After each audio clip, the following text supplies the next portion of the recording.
Hello everyone. आज की class के अंदर हम रे ऑप्टिक्स और ऑप्टिकल इंस्ट्रूमेंट को पूरा शॉर्ट टाइम के अंदर कवर करने वाले हैं। ओके डियर, सो हम स्टार्ट करते हैं। हमारे पास सबसे पहले प्लेन मिरर। तो प्लेन मिरर के लिए हम क्या देखते हैं? Law of reflection. तो देखिए हमारे पास आपके पास ये प्लेन मिरर है। प्लेन मिरर से ये हमारे पास क्या है? इंसिडेंट रे, और ये आपका क्या है? रिफ्लेक्टेड रे। इंसिडेंट रे के बीच का ये बनने वाला एंगल हमारे पास क्या होता है? Angle of incident. और ये क्या है? Angle of refraction. क्लियर है? सो हमारे पास incident ray and reflected ray and normal all lies in the same plane। ये हमारे पास क्या है? फर्स्ट लॉ ऑफ रिफ्लेक्शन है। क्लियर है? So the angle of incident and angle of reflection both are equal. This is theta and again this will be the theta. This is the I and this is the R. So we can say that angle I equal to the angle R. Clear है? और अगर आप इसे vector form में लिखना चाहते हैं तो हमारे पास अगर हम I वेक्टर इंसिडेंट रे की साइड का जो वेक्टर है उसे क्या ले लूं मैं? I कैप, और रिफ्लेक्टेड रे वाला क्या ले लेते हैं? R कैप, और नॉर्मल वाला क्या लेते हैं अपन? N cap. तो हमारे पास I cross R cap dot N cap equal to क्या होगा? 0। N कैप क्या है? Unit vector along the direction of normal. I cap क्या है? Unit vector along the direction of incident ray. What is R cap? Unit vector along the direction of reflected ray. और आप इसको दूसरे form में भी एक्सप्रेस कर सकते हैं, I vector cross N vector equal to R vector cross N vector. Clear है? अगर आप हमारे पास ये वाला कंसेप्ट जेई में आया हुआ है। क्लियर है? यहां से देखिए हमारे पास क्या होता है? R cap equal to I cap minus 2 I cap dot N cap into N cap. Always remember I cap, R cap and N cap are unit vector along the direction of incident ray, reflected ray and normal। Clear है? और अगर हमारे पास ये plane mirror है, यहां से incident ray reflect हो रही है, तो ये जिस मीडियम से आ रही है उसी मीडियम में क्या होगी? बाउंस बैक हो जाएगी। ये हमारे पास एंगल आई है, ये क्या आपका एंगल आर। ये इंसिडेंट रे ऐसे आ रही थी और एट लास्ट कैसे रिफ्लेक्ट होगी? ऐसे। तो यहां से हमारे पास एंगल ऑफ डेविएशन आपको निकालना पड़ेगा। तो angle of deviation equal to क्या होगा? Pi minus 2i। क्लियर है? नेक्स्ट देखिए हमारे पास वही law of reflection. Angle I equal to क्या होता है? एंगल आर होता है। अगर आप किसी प्लेन मिरर के आगे खड़े हुए हैं तो अगर आप अपनी इमेज को देखते हैं तो हमारे पास जो इमेज का नेचर होता है वो क्या होता है? Look at here. हमारे पास ये कोई बॉय है जो कि प्लेन मिरर के आगे खड़ा हुआ है। अगर ये अपने लेफ्ट हैंड को अगर अप करेगा तो इसको अंदर अंदर कौन सा हैंड दिखाई देगा? राइट हैंड दिखाई देगा। और राइट हैंड को करेगा तो क्या दिखाई देगा? लेफ्ट हैंड दिखाई देगा। और इमेज का नेचर होता है प्लेन मिरर के लिए क्या होता है? वर्चुअल, इरेक्ट, और हमारे पास सेम साइज, जो ऑब्जेक्ट का साइज है वो सेम साइज किसका होगा? इमेज का होगा। और लिटरली क्या होगी? इन्वर्टेड। जैसे कि अगर हम प्लेन मिरर के आगे एम्बुलेंस वर्ड वाले को अगर आगे लेके आते हैं तो वो ऐसे बन जाता है। आप चाहें तो अपने खुद के नेम को प्लेन मिरर के आगे रखकर चेक कर सकते हैं कि आपके पास आपका जो नेम है उसे कैपिटल में लिखिए आप, उसके बाद आप चेक करिए कि वो लेटरली इन्वर्टेड मतलब कैसा दिखाई दे रहा है। क्लियर है? नेक्स्ट देखिए, नेक्स्ट अगर हम बात करें, हमारे पास दो प्लेन मिरर है, दो प्लेन मिरर के बीच में एंगल कुछ बन रहा है थीटा, और अगर उनसे बनने वाली इमेज की बात करें तो लुक एट हियर। हमारे पास एक प्लेन मिरर है M1 और ये दूसरा प्लेन मिरर है M2। इन दोनों के बीच का एंगल कितना है? थीटा है। अगर आप ऑब्जेक्ट को इसके एंगल बाइसेक्टर पर या फिर सिमेट्रिक पर, ये क्या हमारे पास? Angle bisector. क्लियर? इस एंगल बाइसेक्टर पर अगर अपन ऑब्जेक्ट रखेंगे और हम ये निकालना चाहेंगे कि नंबर ऑफ इमेज क्या होने वाली, तो सबसे पहले आपको क्या चेक करना होगा? आपको ये चेक करना होगा 360 अपॉन थीटा। तो लुक एट हियर, आपको पहले चेक करना है 360 अपॉन थीटा। 360 अपॉन थीटा निकालने के बाद अगर हमारे पास थीटा इवन आता है और अगर ओड आता है तो हम इस फॉर्मूले को थोड़ा चेंज कर देंगे। अगर आपके पास 360 अपॉन थीटा इवन आ रहा है तो नंबर ऑफ इमेज के लिए आप क्या करेंगे? 360 अपॉन थीटा माइनस 1 कर देंगे। ओके? चाहे ऑब्जेक्ट का हो सिमेट्रिक पे हो, चाहे का हो एसिमेट्रिक। सिमेट्रिक और एसिमेट्रिक का मतलब क्या होता है? इन दो प्लेन मिरर के यहां पर अगर ऑब्जेक्ट रखा हुआ है तो उसे क्या बोलेंगे? सिमेट्रिक। और अगर इधर या इधर रखा हो तो उसे क्या बोलेंगे अपन? एसिमेट्रिक। तो अगर हमारे पास 360 अपॉन थीटा इवन आता है, ऑब्जेक्ट चाहे सिमेट्रिक पे हो चाहे एसिमेट्रिक पे हो, फॉर्मूला क्या बनेगा? 360 अपॉन थीटा माइनस 1।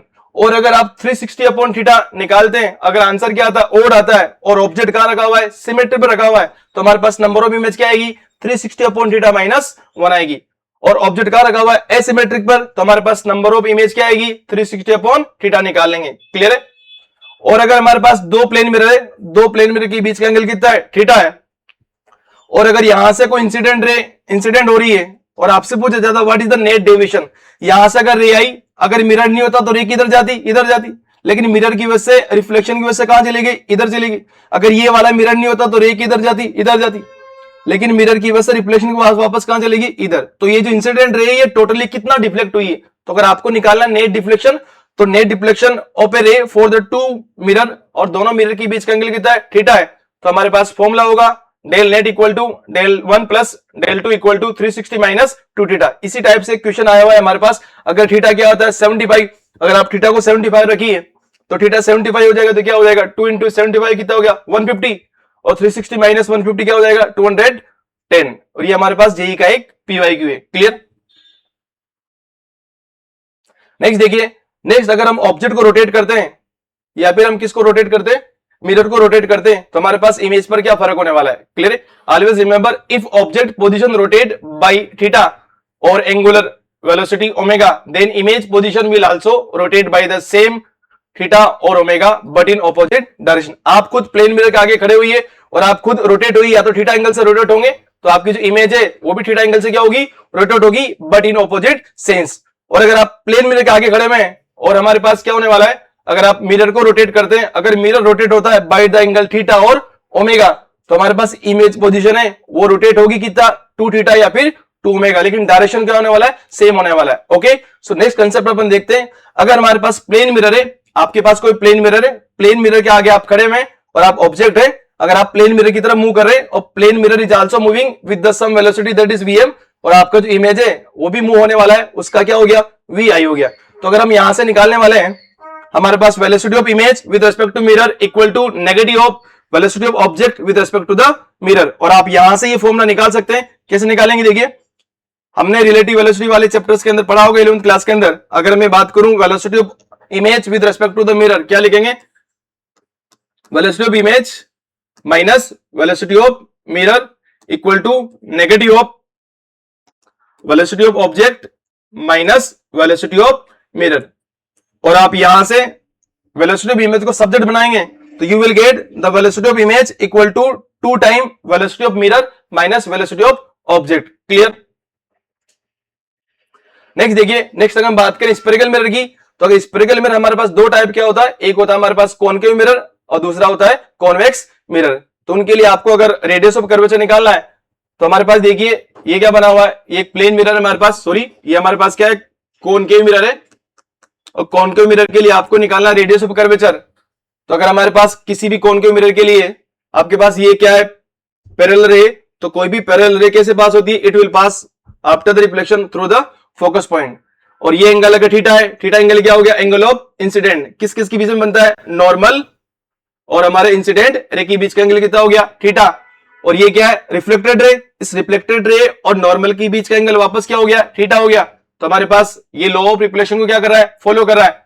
और ये सी से लेकर ये पोल के बीच का डिस्टेंस क्या होता है, रेडियस ऑफ कर्वेचर होता है। इस फोकस पॉइंट और इस पोल के बीच का गैप क्या होता है, हमारे पास फोकल लेंथ होता है। और एक इमेजिनरी फोकल प्लेन की बात करें अपन, इस फोकस वाले पॉइंट से एक इमेजिनरी अगर प्लेन की बात करूं, इस वाले प्लेन को बोला जाता है focal plane. What is the focal plane, it is the imaginary plane passing through the focus point and perpendicular to the principal axis, this is known as the focal plane. So this is the focal plane.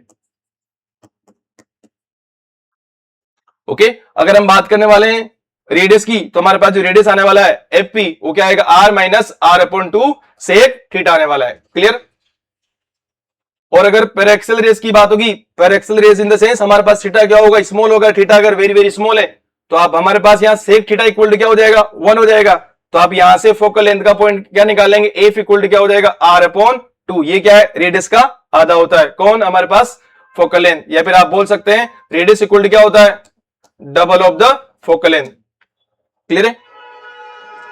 अगर हम mirror फॉर्मूले का derive करें तो हमारे पास last में result क्या आता है 1 upon v plus 1 upon you equal to 1 upon f. What is u here, u is the object distance, और what is v, v is the image distance, और what is f, f is the focal length. This all distance will be measure from the pole.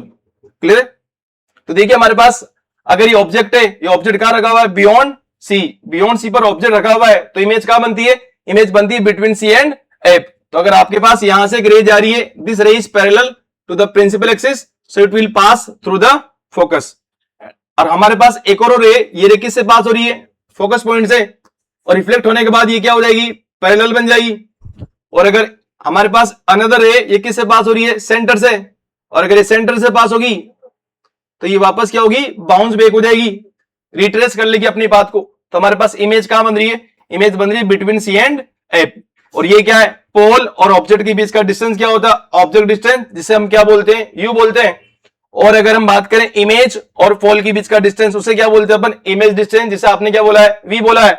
और F क्या हमारे पास, focal length है। Clear है। तो आपके पास जो फॉर्मूला आता है, मिरर फॉर्मूला क्या होता है, 1/v plus 1/u equal to क्या होता है, 1/एफ। अगर आप यहां से v को सब्जेक्ट बनाएंगे, v का वैल्यू निकालेंगे, तो you will get v equal to u f upon u minus F.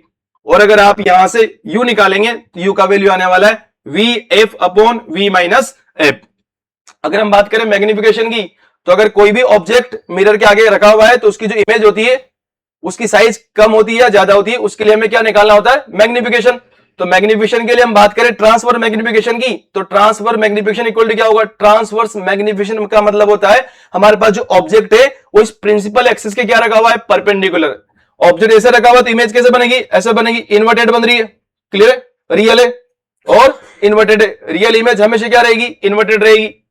अगर हम बात करें ट्रांसवर्स मैग्निफिकेशन की, तो ट्रांसवर्स मैग्निफिकेशन इक्वल टू होता है height of image upon height of object. और अगर हम यहां से डिराइव करेंगे तो लास्ट में डेरिवेशन हमारे पास क्या आ जाएगा, transverse magnification equal to height of image upon height of object equal to minus v upon you equal, आप यहां से वैल्यू पुट कर दें किसका, v का वैल्यू आप यहां पुट करेंगे तो you will get minus f upon u minus F. आप इस माइनस को एडजस्ट करेंगे तो नीचे वाली टर्म चेंज हो जाएगी, तो आपके पास बन जाएगी F upon f minus you. Clear है। तो ये फॉर्मूला भी आपको याद रखना मैग्निफिकेशन वाला। क्लियर है। और ऑलवेज रिमेंबर, अगर मैग्निफिकेशन क्या है, लेस देन 0 है, तो हमारे पास क्या बनने वाली है, रियल और इन्वर्टेड। अगर मैग्निफिकेशन ग्रेटर देन क्या है, 0 है, तो इमेज क्या बनेगी, वर्चुअल एंड इरेक्ट बनेगी। नेक्स्ट देखिए, नेक्स्ट अगर हम ऑब्जेक्ट के डिस्टेंस को और इमेज की डिस्टेंस तो अभी तक कहां से मेजर करते, फ्रॉम द पोल।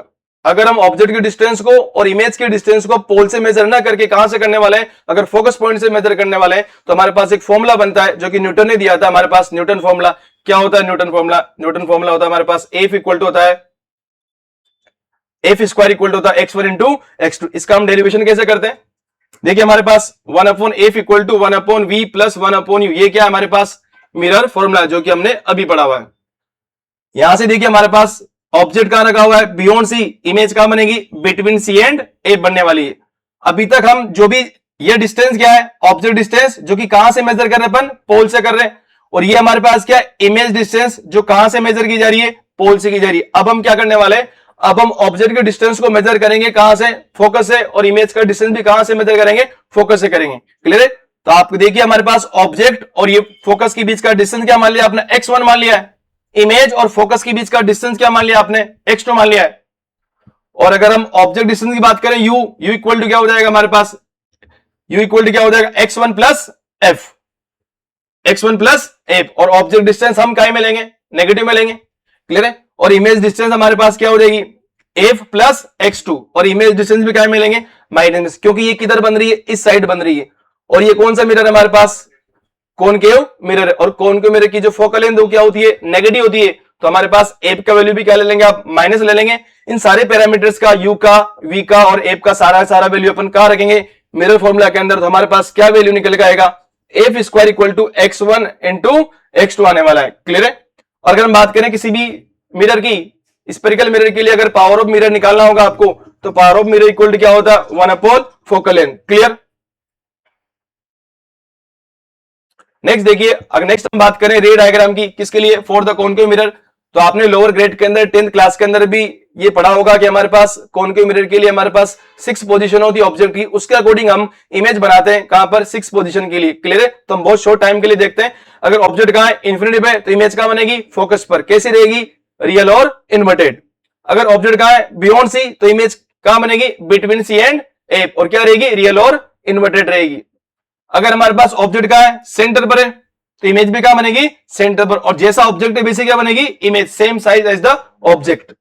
और अगर हमारे पास ऑब्जेक्ट कहां है, सेंटर और फोकस के बीच में, तो इमेज कहां बनेगी, बियॉन्ड सी, और ऑब्जेक्ट से क्या हो जाएगी, एनलार्ज हो जाएगी। क्लियर है।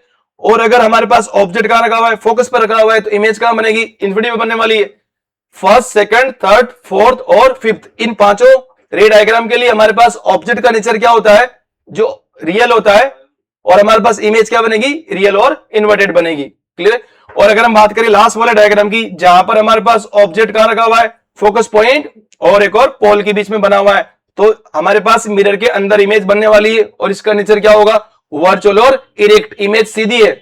आप इन सभी में देखिए, इन सभी के अंदर हमारे पास इमेज कैसी है, इन्वर्टेड है। इस लास्ट वाले रे डायग्राम के अंदर इमेज क्या है, वर्चुअल और इरेक्ट है। क्लियर है।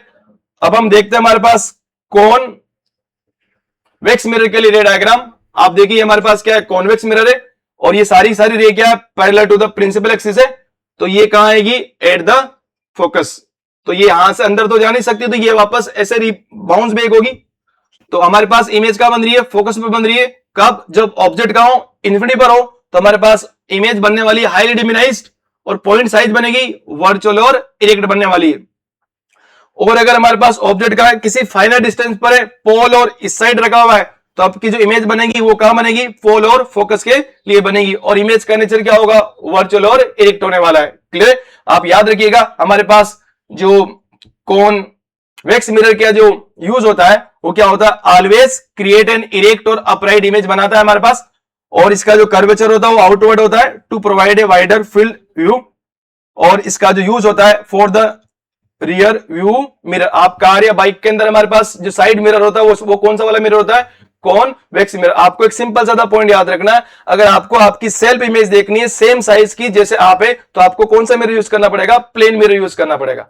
अगर आपको आपकी इमेज स्मॉल देखनी, तो आपको कौन सा वाला मिरर यूज करना पड़ेगा, आपको यूज करना पड़ेगा कॉन्वेक्स मिरर। अगर आपको आपकी इमेज को बिग देखना है, तो हमें कौन सा करना पड़ेगा, कॉनकेव मिरर। और कॉनकेव मिरर में भी कौन से वाले रे डायग्राम के लिए देखने वाले अपन, यहां पर आप कहां खड़े हो जाइए, पोल और फोकस के बीच में, तो आपकी इमेज क्या हो जाएगी, एनलार्ज हो जाएगी। क्लियर है। नेक्स्ट देखिए, नेक्स्ट हम बात करें साइन कन्वेंशन की, तो आपको मिरर फॉर्मूला याद होना चाहिए। मिरर फॉर्मूला क्या होता है हमारे पास, 1/f equal to 1/v plus 1/u। और हम बात करें रेडियस की, तो रेडियस इक्वल टू क्या होता है, रेडियस का हाफ क्या होता है, फोकल लेंथ होता है। ये किसके लिए सही है, फॉर द पैरेक्सियल रेज, तो सही होने वाला है। अब देखिए हमारे पास ये क्या है, आपका एक कॉनकेव मिरर है, और ये लाइन क्या बता रही है हमारे पास, प्रिंसिपल एक्सिस, या फिर इसको हमारे पास एनटीए यूज करता है ऑप्टिकल एक्सिस के नाम से। क्लियर। तो आपके पास ऑब्जेक्ट कहां, ये ऑब्जेक्ट बियॉन्ड सी है, तो इमेज कहां बनेगी, बिटवीन सी एंड ए बनने वाली। Object distance will always measured from the pole, तो ये हमारे पास क्या है, नेगेटिव है। और ये जो इमेज डिस्टेंस है, इमेज डिस्टेंस भी क्या हो जाएगी, नेगेटिव हो जाएगी। और जो फोकस है, फोकस पॉइंट और पोल के बीच का गैप क्या होता है, फोकल लेंथ होता है, ये भी क्या होगा आपका, नेगेटिव होगा। और इसका जो रेडियस ऑफ कर्वेचर है वो भी क्या होगा, नेगेटिव होगा। आप इसे 4 क्वाड्रेंट में बांट लें, अगर आप डायरेक्शन ऑफ इंसिडेंट रे लेंगे तो वो क्या होगी, पॉजिटिव होगी, और अगेंस्ट द इंसिडेंट लाइट लेंगे तो वो क्या होगी, नेगेटिव होगी। क्लियर है। आपके पास ये हाइट क्या होगी, पॉजिटिव होगी, ये हाइट क्या होगी, नेगेटिव होगी। क्लियर है। और ये भी याद रखना आपको कि सारी डिस्टेंस कहां से मेजर होगी, all distance will be measure from the pole. और कॉनकेव मिरर के लिए फोकल लेंथ क्या होगा, नेगेटिव होगा। ये कॉनकेव मिरर है, इसका सेंटर क्या होने वाला है, इस साइड होगा सेंटर, तो सेंटर मतलब रेडियस ऑफ कर्वेचर भी नेगेटिव, तो फोकल लेंथ भी क्या होगी, नेगेटिव। अगर कॉन्वेक्स मिरर होता तो ऐसे बनता, तो कॉन्वेक्स मिरर का सेंटर उस साइड होता, और रेडियस भी क्या होती, पॉजिटिव, और फोकल लेंथ भी क्या होती, पॉजिटिव। तो कॉन्वेक्स मिरर का फोकल लेंथ पॉजिटिव होता है, और आपका कॉनकेव मिरर का फोकल लेंथ क्या होता है, नेगेटिव होता है। क्लियर है। अगर हम बात करें मैग्निफिकेशन की, तो ट्रांसवर्स मैग्निफिकेशन आपने अभी भी देखा हुआ था, किसके लिए, फॉर द मिरर। तो आपका जो ट्रांसवर्स मैग्निफिकेशन आता है कब, जब ऑब्जेक्ट प्रिंसिपल एक्सिस के क्या रखा हो, परपेंडिकुलर। ऑब्जेक्ट ऐसा रखा हो तो इमेज कहां बन रही है, ये ऑब्जेक्ट कहां है, बियॉन्ड सी, इमेज कहां बनेगी, between C and F. Magnification equal to क्या होगा, height of object, height of object H हो गया, हाइट ऑफ इमेज क्या हो गया, एच आई हो गया। तो ट्रांसवर्स मैग्निफिकेशन इक्वल टू क्या होगा, height of image upon height of object. और यहां से इसका एक और फॉर्मूला क्या आता है, माइनस वी अपॉन यू। आप यहां से वी का वैल्यू पुट करेंगे तो you will get f upon f minus u. आप इसको चेंज करेंगे तो हमारे पास minus f upon u minus f. आपको ट्रांसवर्स मैग्निफिकेशन का फॉर्मूला याद रखना है कब, जब आपका ऑब्जेक्ट प्रिंसिपल एक्सिस के क्या हो, परपेंडिकुलर हो। क्लियर है? अगर आपके पास किसी मिरर के आगे, स्फेरिकल मिरर के आगे हमारे पास कोई ऑब्जेक्ट रखा हुआ है, इस ऑब्जेक्ट का एरिया हम क्या मान लेते हैं, ए मान लेते हैं, एरिया ऑफ द ऑब्जेक्ट। और हमारे पास ऑब्जेक्ट कहां लगा हुआ बताइए, बियॉन्ड सी, तो इमेज क्या बनेगी, बिटवीन सी एंड एफ। जैसा ऑब्जेक्ट है उसकी साइज क्या हो जाएगी, स्मॉल हो जाएगी। तो यहां से हमारे पास सुपरफिशियल मैग्निफिकेशन निकालेंगे या फिर एरियल मैग्निफिकेशन निकालेंगे तो क्या हो जाएगा, superficial magnification equal to area of image upon area of object. Clear है? जो कि हमारे पास क्या हो जाएगा, एम स्क्वायर हो जाएगा। अगर आपका ऑब्जेक्ट प्रिंसिपल एक्सिस के अलोंग रखा हुआ है, ये आपका ऑब्जेक्ट है, इस ऑब्जेक्ट का लेंथ क्या मान लेते हैं अपन, एल नॉट, और ये जो इमेज है इसका लेंथ क्या मान लेते हैं अपन, एल आई मान लेते हैं। तो आपके पास जो मैग्निफिकेशन आने वाला है, एम इक्वल टू क्या आ जाएगा हमारे पास, length of image upon length of object, जो आपका निकल कर आएगा d u upon d we upon D u, जो कि ट्रांसवर्स मैग्निफिकेशन का क्या होता है, स्क्वायर होता है। और ट्रांसवर्स मैग्निफिकेशन क्या होता है, वी अपॉन यू। तो आप क्या हो जाएगा, ये ट्रांसवर्स मैग्निफिकेशन का स्क्वायर हो जाएगा। कौन, लॉन्गिट्यूडनल मैग्निफिकेशन। क्लियर? नेक्स्ट देखिए, अगर आपके पास स्फेरिकल मिरर के आगे आपके पास कोई ऑब्जेक्ट मूव कर रहा है और अलोंग द प्रिंसिपल एक्सिस, ये प्रिंसिपल एक्सिस के अलोंग क्या कर रहा है, ऑब्जेक्ट मूव कर रहा है, तो आपके पास जो इमेज आने वाली है, वेलोसिटी ऑफ इमेज क्या होगा, velocity of image with respect to mirror equal to minus transverse magnification का square into velocity of object with respect to the mirror. कब ये, जब आपके पास ऑब्जेक्ट कैसे मूव कर रहा हो, ऑब्जेक्ट मूव कर रहा हो अलोंग द प्रिंसिपल एक्सिस, या फिर हमारे पास मोशन कैसा हो, लॉन्गिट्यूडनल मोशन हो, तब जाकर ये हम निकालेंगे। क्लियर है? और अगर आपके पास ऑब्जेक्ट ऐसे मूव कर रहा है, अगर ऑब्जेक्ट ऐसे जाएगा तो इमेज कहां जाएगी, नीचे शिफ्ट होगी। तो आपके पास ये ट्रांसवर्स मोशन के लिए, इसका मतलब हमारे पास ऑब्जेक्ट परपेंडिकुलर किसके, प्रिंसिपल एक्सिस के। तो आपका जो velocity of image with respect to mirror equal to क्या आ जाएगा, transverse magnification into velocity of object with respect to the velocity of mirror. Clear? Next देखिए, हमने बहुत शॉर्ट टाइम के अंदर लॉज ऑफ रिफ्लेक्शन या रिफ्लेक्शन के लिए सारी चीजें क्लियर कर ली है। अब हम पढ़ने वाले हैं रिफ्रैक्शन। जब लाइट एक मीडियम से दूसरे मीडियम में जाती है तो लाइट अपने पास से क्या होती है, बेंड होती है। इसी फिनोमेना को अपन क्या बोलते हैं, रिफ्रैक्शन बोलते हैं। लुक एट हियर डियर, हमारे पास एक मीडियम है रेयर मीडियम, एक और क्या आपका डेंसर मीडियम है। यहां पर एयर है, यहां क्या है, ग्लास है। यहां से कौन आ रही है, रे आ रही है। अगर ये रे आ रही है, अगर इधर एयर होता तो ये कैसे जाती, ऐसे चली जाती। लेकिन हमारे पास यहां कौन सा मीडियम आ गया, ग्लास आ गया, जो कि डेंसर मीडियम है। तो ये अपने पास से क्या हो जाएगी, डेविएट हो जाएगी, भटक जाएगी। तो ये ऐसे ना जाकर कैसे हो जाएगी, ये ऐसे। तो ये तो हमारे पास क्या हो गया, एंगल ऑफ इंसिडेंट, जो कि इंसिडेंट रे और नॉर्मल के बीच का एंगल है। और ये नॉर्मल, और ये कौन सा वाला रे, रिफ्रैक्टेड रे। रिफ्रैक्टेड रे और नॉर्मल के बीच का एंगल क्या होता है, एंगल ऑफ रिफ्रैक्शन। हमारे पास डेंसर मीडियम के अंदर स्पीड क्या हो जाती है, स्लो हो जाती है। तो ये क्या होगी, it will bend toward the normal. तो हमारे पास θ1 ज्यादा होगा किससे, θ2 से। और हम बात करें कितना डिवेट हुआ है, तो ये वाला एंगल निकालेंगे ना, डेविएशन कितना हो जाएगा हमारे पास, θ1 माइनस θ2, मैग्नीट्यूड में निकाल ले आप। और अगर हमारे पास लाइट कहां से कहां जा रही है, फ्रॉम ग्लास टू एयर, और you can say from denser medium to rare medium. अगर यहां पर ओनली ग्लास होता तो ये सीधी चली जाती, लेकिन क्या आ गया हमारे पास, एयर आ गई। तो ये क्या करेगी, अपने ओरिजिनल पाथ से क्या होगी, ये डिवेट होगी, और it will bend away from the normal. तो नॉर्मल से ये बेंड हो जाएगी। तो ये वाला एंगल हमारा क्या हो गया, θ1, और ये एंगल क्या हो जाएगा आपका, θ2। अब कौन ज्यादा है, θ2 इज ग्रेटर देन θ1, क्योंकि जब लाइट कहां से कहां जाती है, फ्रॉम ग्लास टू एयर और from denser medium to rare medium, तो उसका स्पीड क्या होता है, इंक्रीज होता है। हमें इसके लिए एक टर्म डिफाइन करना है, हमारे पास absolute refractive index. Absolute refractive index को आप एन से भी डिनोट करते हैं, और आप कभी कभी से अपन म्यू से भी डिनोट करते हैं। या तो म्यू बोलिए या फिर क्या बोलिए, एन। क्या हो जाएगा, c upon v. What is c, speed of light in air या vacuum divided by speed of light in any given medium. Clear है? अगर हम बात करें लाइट का स्पीड वैक्यूम में क्या होता है, 3 इंटू 10⁸ मीटर पर सेकंड। फॉर एग्जाम्पल अगर हम डायमंड की बात करें, तो डायमंड के अंदर जो हमारे पास लाइट का जो स्पीड होता है वो क्या होता है, कम हो जाता है, क्योंकि डायमंड का जो रिफ्रैक्टिव इंडेक्स होता है एन इक्वल टू क्या होता है, 2.42 होता है। और आप यहां से उसका स्पीड कितना हो जाएगा डायमंड के अंदर, डायमंड के अंदर लाइट स्लो हो जाती है, और अप्रोक्सीमेट उसका स्पीड क्या होने वाला है, 1.24 इंटू 10⁸ मीटर पर सेकंड। आपको ये पॉइंट याद रखना, अगर जो मीडियम ज्यादा डेंस होगा जितना ज्यादा डेंस मीडियम होगा वहां उसकी स्पीड क्या होगी, कम होगी, और उसके अंदर लाइट क्या होगी, उतनी ज्यादा बेंड होगी। क्लियर। नेक्स्ट देखिए, नेक्स्ट हम बात करने वाले हैं हमारे पास लॉज ऑफ रिफ्रैक्शन। तो फर्स्ट लॉ होगा, फर्स्ट लॉ हमारे पास होता है इंसिडेंट रे, और this is normal, and this is refracted ray, this all lies in the same plane। Clear है। और अगर इसे मैं वेक्टर फॉर्म में लिखूंगा तो आप I cap cross R cap dot N cap equal to क्या होगा, 0। What is I cap? I cap is the unit vector along the direction of incident ray। What is R cap? R cap is the unit vector along the direction of refracted ray। What is N cap? N cap is the normal vector. Clear है। आप देखिए हमारे पास ये क्या है, ये आपके पास कोई इंसिडेंट रे, और ये हमारे पास क्या हो गया, एंगल ऑफ इंसिडेंट, ये आपका क्या है, नॉर्मल है। और यहां पर अगर हम बात करें रेयर मीडियम में, इसका रिफ्रैक्टिव इंडेक्स हमने क्या बोल दिया है, म्यू1 बोल दिया है। और ये डेंजर मीडियम में इसका रिफ्रैक्टिव इंडेक्स क्या बोल दिया है, म्यू2 बोल दिया है। हमने म्यू1 इक्वल टू क्या होगा, सी अपॉन वी1, म्यू2 इक्वल टू क्या होगा, सी अपॉन वी2 होगा। लाइट कहां से कहां जा रही है, लाइट रेयर मीडियम से कहां जा रही है, डेंजर मीडियम में जा रही है। तो ये इस अपने ओरिजिनल पाथ से क्या होगी, डेविएट होगी। तो ये ऐसे ना जाकर ऐसे डेविएट हो जाएगी, और ये एंगल आई, तो this angle will be the R, angle of refraction. कितना बेंड होगी ये, आई minus are.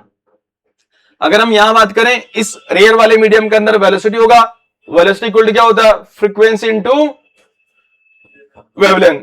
Velocity second medium में क्या होगा, फ्रीक्वेंसी इंटू वेवलेंथ होगा। तो आपके पास जो दूसरा लो है, स्लेंस लो, क्या होता है, mu one sine I equal to mu two sine R. इस फर्स्ट वाले मीडियम का रिफ्लेक्टिव इंडेक्स का मल्टीप्लाई कर दीजिए आप इसके नॉर्मल और इंसिडेंट रे के बीच में बनने वाला एंगल क्या है, आई है। तो क्या करेंगे, mu one sine I, mu one sine I equal to mu two sine R. ये आपके पास क्या है, यही क्या है, स्नेल्स रो है। अगर हम बात करें वेक्टर फॉर्म की, तो वेक्टर फॉर्म के लिए हमारे पास क्या होने वाला है, ऐसे अगर वेक्टर फॉर्म में लिखने वाले अपन, तो आपके पास क्या होगा, mu one I cap cross N cap equal to mu two R cross N cap. यहां म्यू1 म्यू2 क्या है, रिफ्रैक्टिव इंडेक्स है, और आई केप आर केप और एन केप क्या है, ये यूनिट वेक्टर है along the direction of incident ray, along the direction of refracted ray, along the direction of normal। Clear है। अगर हम बात करें तो आपको याद रखना mu sine theta equal to क्या होगा, कांस्टेंट होगा, sine I upon sine R equal to mu two upon mu one. What is value of the mu two, mu two क्या है हमारे पास, सी अपॉन वी2। यहां आप सी अपॉन वी2 पुट कर दो, म्यू1 का वैल्यू क्या है, सी अपॉन वी1। यहां से आपका चेंज होकर क्या आ जाएगा, V one upon V two. What is value of the V one, F lambda 1। What is V two, F lambda 2। F से एफ कैंसिल क्या हो जाएगा, लैम्डा 1 अपॉन लैम्डा 2। तो आपको ये फॉर्मूला भी याद रखना है।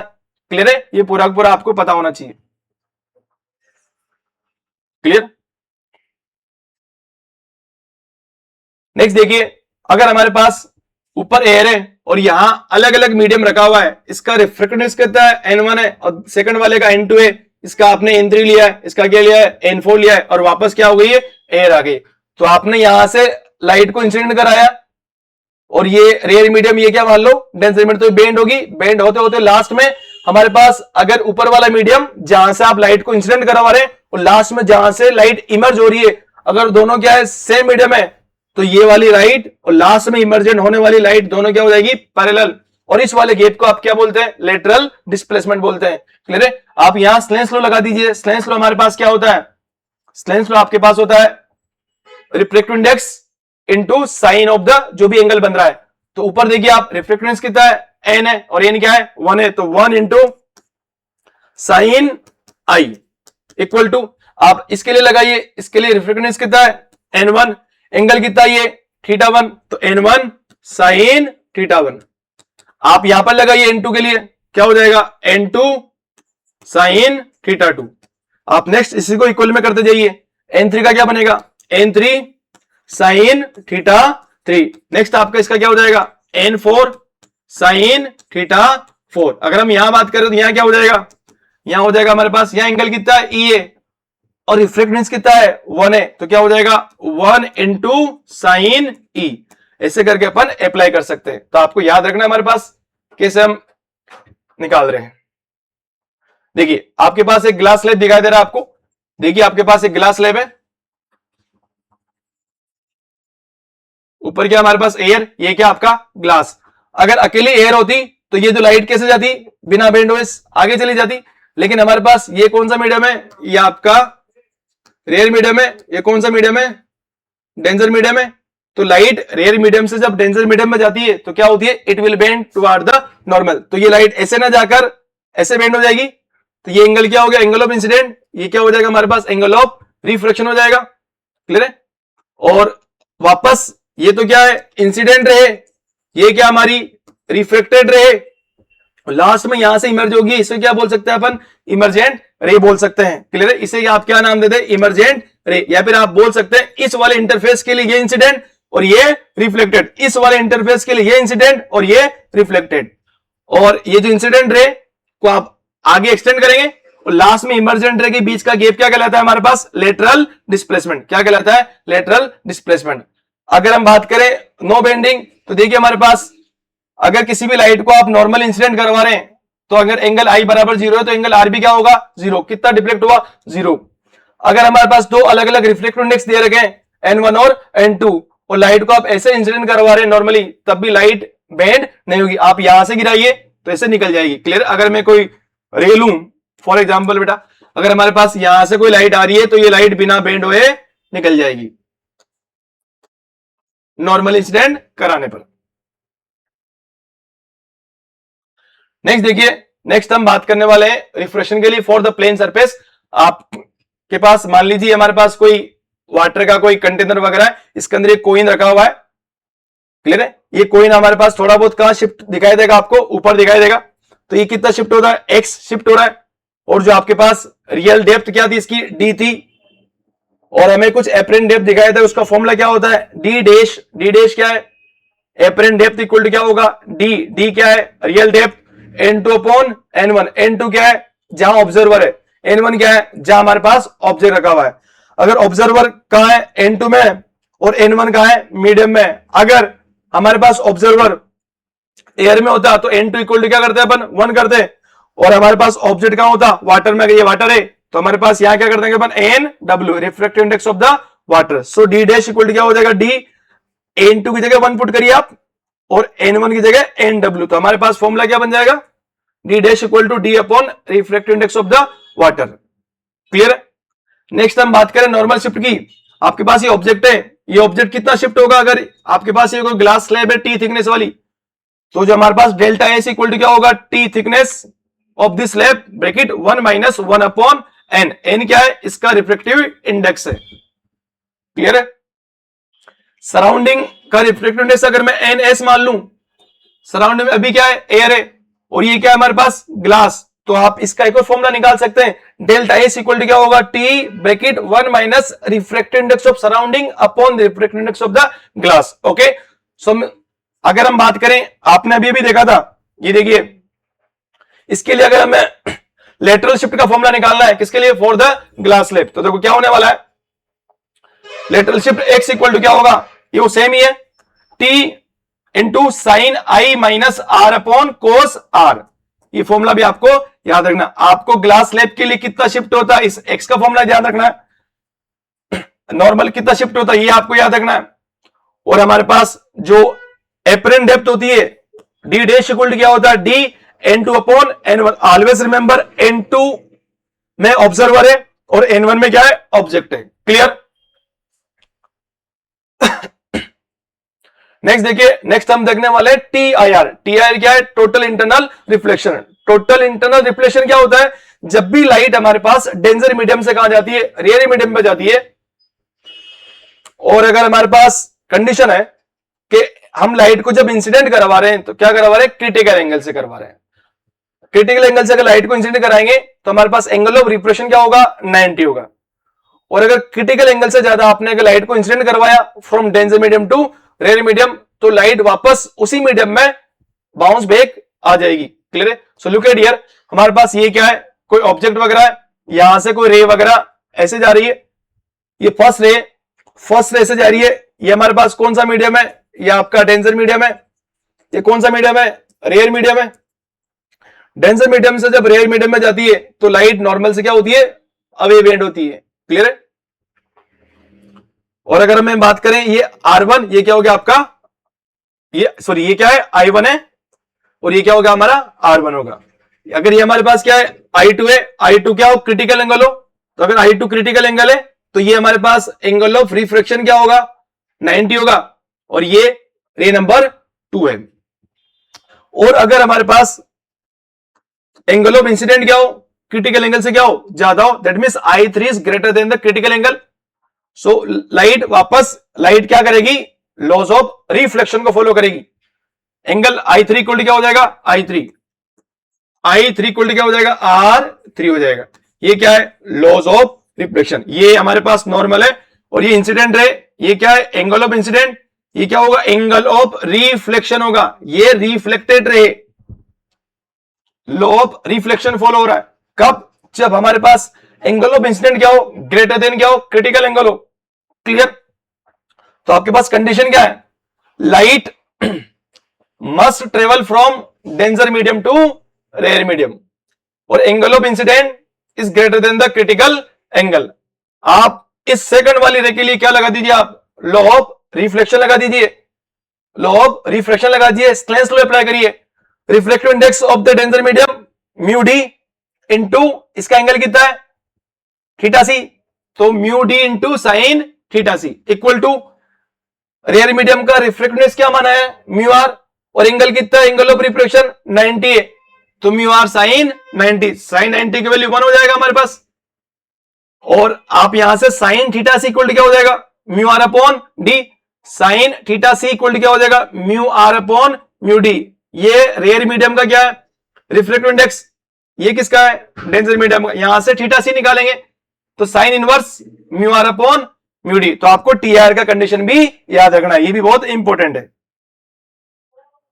नेक्स्ट देखिए, अगर आपके पास ऊपर कोई बर्ड फ्लाई हो रही है और बर्ड ऊपर से वाटर के अंदर किसी फिश वगैरह को, अगर फिश का एक्चुअल डेप्थ ये था हमारे पास और बर्ड वगैरह ने देखा तो यहां रिफ्लेक्शन फॉलो होगा, तो बर्ड का जो एक्चुअल बर्ड को जो ये फिश एक्चुअल में दिखाई देगी, जो एपरेंट एक्चुअल तो हमारे पास डी एक्चुअल है, तो आपके पास D apparent equal to D actual, मतलब apparent depth equal to actual depth upon relative reflective index.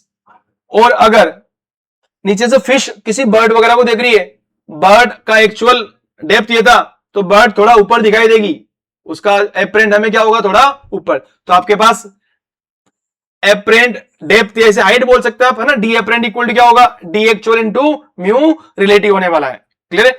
इसका मतलब अगर ऊपर से बर्ड फिश को देख रही है तो फिश जहां एक्चुअल में उससे थोड़ी कहां होगी ऊपर शिफ्ट होगी, और अगर फिश किसी बर्ड वगैरह को देख रही है, कहां से देख रही है ऑब्जर्वर कौन है, यहाँ फिश है, तो जो हमारे पास एक्चुअली में जो बर्ड का थी जो भी उसका था उससे क्या होगी वो थोड़ी ऊपर शिफ्ट दिखाई देगी। क्लियर है, ये बात आपको याद रखनी है।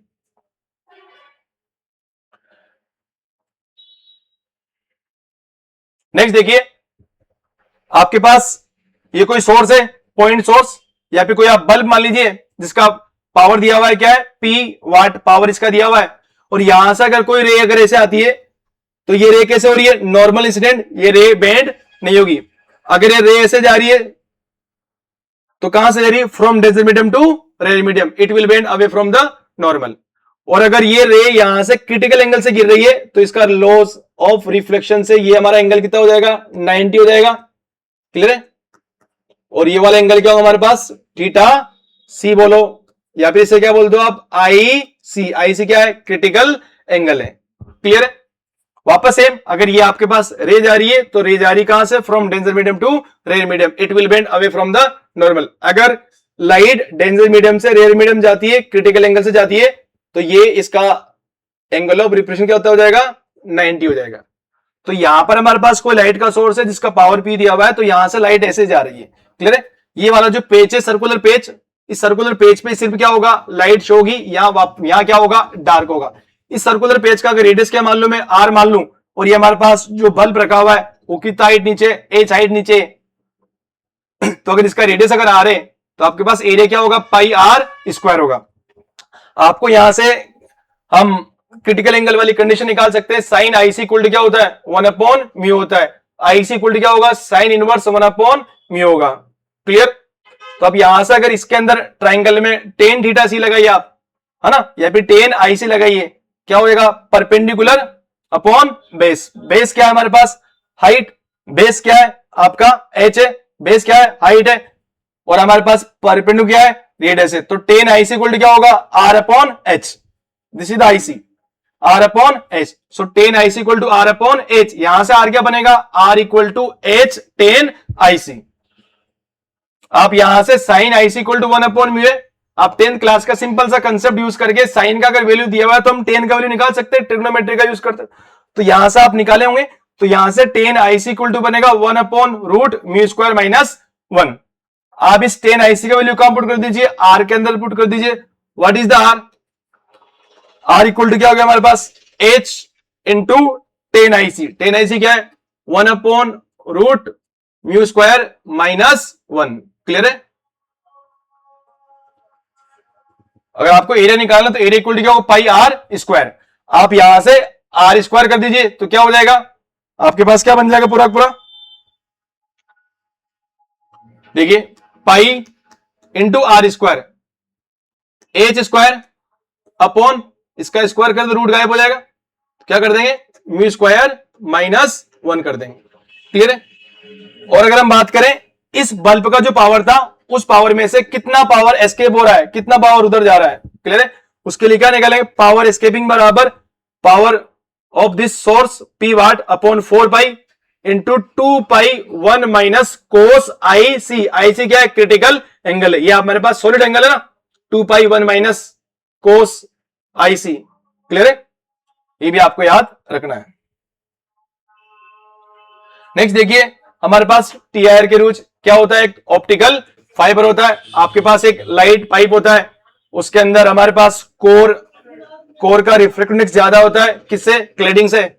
तो core having the more refractive index than the cladding. और ये ट्रांसमिशन के लिए, ऑडियो और वीडियो सिग्नल के ट्रांसफर के लिए किसका यूज होता है, ऑप्टिकल फाइबर का यूज होता है। आपके पास मिराज या ऑप्टिकल लूमिंग भी इसका एग्जांपल है, किसका, टी आई आर का।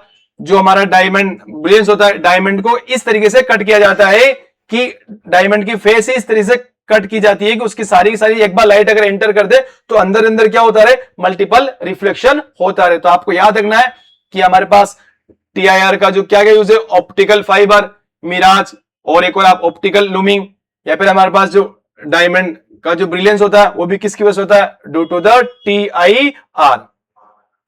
नेक्स्ट देखिए, नेक्स्ट अगर हम बात करें किसी भी स्फेरिकल सरफेस के थ्रू रिफ्रैक्शन, अभी तक हम प्लेन सरफेस के थ्रू क्या देख रहे थे, हमारे पास रिफ्रैक्शन देख रहे थे। आप देखिए हमारे पास ये क्या है, कोई ये आपके पास कोई स्फेरिकल क्या है, सरफेस है, इधर क्या ये रियर मीडियम है। क्लियर है। ये हमारे पास क्या है, डेंजर मीडियम है। अगर आपका ऑब्जेक्ट यहां रखा हुआ है, पोल से ऑब्जेक्ट का डिस्टेंस क्या मान लिया है, यू, तो यहां से क्या जाएगी रे, इंसिडेंट रे, और नॉर्मल सेंटर से पास हो रहा है, नॉर्मल और इंसिडेंट रे के बीच का एंगल क्या होगा, इंसिडेंट रे। और लाइट कहां से कहां जा रही है, लाइट जा रही from rare medium to denser medium. अगर रेयर मीडियम अकेला होता तो लाइट कैसे जाती, ऐसे जाती। तो लाइट रेयर मीडियम से कहां जा रही है, डेंसर मीडियम पे, तो it will bend toward the normal. Normal किधर है, इस साइड है, ये नॉर्मल है ना, तो नॉर्मल की तरफ बेंड हो जाएगी। ऐसे जाना था इसे, तो it will bend toward the normal. तो यहां से यहां इसकी क्या बन रही है, इमेज बन रही है। और ये नॉर्मल और रिफ्लेक्टेड रे, ये कौन सी रे, this is the incident ray, और ये कौन सी रे, रिफ्लेक्टेड रे। रिफ्लेक्टेड रे और नॉर्मल के बीच का एंगल क्या होगा, angle of reflection. Incident ray और नॉर्मल के बीच का एंगल क्या होगा, एंगल ऑफ इंसिडेंट होगा। आपके पास प्रिंसिपल एक्सिस और इंसिडेंट रे के या फिर ऑब्जेक्ट से बनने वाला एंगल क्या मान लिया आपने, अल्फा मान लिया। और सेंटर या फिर नॉर्मल से पास होने वाला लाइन और प्रिंसिपल के बीच का एंगल क्या मान लिया आपने, बीटा मान लिया है। रिफ्लेक्टेड रे या फिर जो इमेज और नॉर्मल ये आपका प्रिंसिपल के बीच का एंगल क्या मान लिया है, गामा। तो alpha beta gamma, alpha object के साथ, बीटा हमारे पास सेंटर के साथ, गामा किसके साथ, इमेज के साथ। और आपके पास पोल और सेंटर के बीच का गैप क्या हो गया, आर रेडियस हो गया। पोल और ऑब्जेक्ट का डिस्टेंस क्या हो गया, यू हो गया। और पोल और आई के बीच का गैप क्या हो गया, वी हो गया। अगर आप यहां से रिफ्रैक्शन फॉर्मूले का डेरिवेशन करते हैं तो हमारे पास लास्ट में क्या रिजल्ट निकल कर आता है, N2 अपॉन V N2 क्या है, refractive index of this denser medium, और V क्या है, इमेज डिस्टेंस। तो N2 upon V minus N1 upon U equal to N1 minus N1 upon R। आपको याद रखना है, यहां हमें साइन कन्वेंशन का जरूर यूज करना है। N2 क्या है, N2 is the medium where rays are going. Rays कहां जा रही है, N2 के अंदर जा रही है। N1 क्या है, N1 is the medium where rays are coming. Rays कहां से आ रही है, N1 से। फिलहाल यहां N1 में कौन रखा हुआ है, ऑब्जेक्ट। N2 में कौन रखा हुआ है, इमेज। आपको इस फॉर्मूले से न्यूमेरिकल करते वक्त साइन कन्वेंशन का यूज करना है। क्लियर है। नेक्स्ट देखिए, नेक्स्ट हम बात करेंगे लेंस मेकर फॉर्मूला की। तो हमारे पास जो लेंस मेकर फॉर्मूला हम इसी से डिराइव कर सकते हैं। आप क्या करेंगे, आपको रेयर से डेंजर मीडियम और नेक्स्ट आपको डेंजर मीडियम से रेयर मीडियम के लिए इक्वेशन बनाकर लास्ट में हम इसका प्रूव कर सकते हैं। ये रेयर मीडियम और रेयर से कहां चलेगी, डेंजर, फिर डेंजर से कहां चली जाएगी, रेयर। तो आप दो इक्वेशन बनाकर लास्ट में आप क्या बना सकते हैं, लास्ट में हम लेंस मेकर फॉर्मूला निकालते हैं। तो आपका जो लेंस मेकर फॉर्मूला आता है, क्या आता है, 1 upon F equal to, 1 upon F equal to क्या आता है आपका, N L upon N S. N L क्या है, refractive index of the lens, और एन एस क्या है, refractive index of the surrounding. -1 into 1 upon R1 plus 1 upon R2। R1 R2 क्या है, इसकी जो दो हमारे पास क्या है, रेडियस ऑफ कर्वेचर है, ये R1, इसे क्या ले लें आप, R2 ले लें। क्लियर है। और हमें इसे भी सोल्व करने के लिए क्या अप्लाई करना पड़ेगा, साइन कन्वेंशन। अगर हम बात करें थिन फॉर्मूला की, लेंस फॉर्मूला की, तो 1 upon V minus 1 upon U equal क्या होता है, 1 अपॉन एफ होता है। मिरर के केस में यहां क्या था, प्लस था। लेंस के केस में यहां क्या है, माइनस है। क्लियर है, वो बात आपको याद रखनी है। क्लियर है।